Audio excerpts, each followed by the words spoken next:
Welcome to Basecamp 4. This will be your dashboard to accessing everything to do with your project.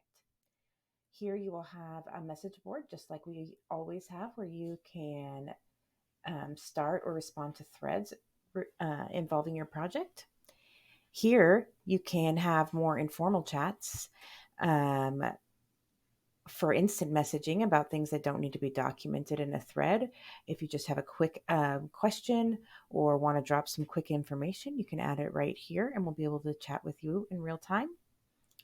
Here is where any documents or files relevant to your project will be kept, and you can see all of them at any time. Here is where the shared schedule for any upcoming events, any calls, any deadlines, where you can see all of that. And here you can see any tasks or projects that are in progress and their status. And there will also be any external links that you need. Right now, we can click either of these to schedule a call with me or with John.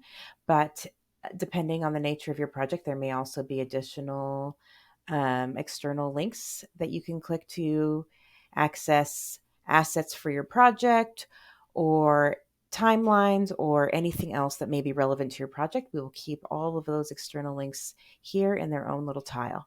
So you should be able to access anything you need right from here within your Basecamp project.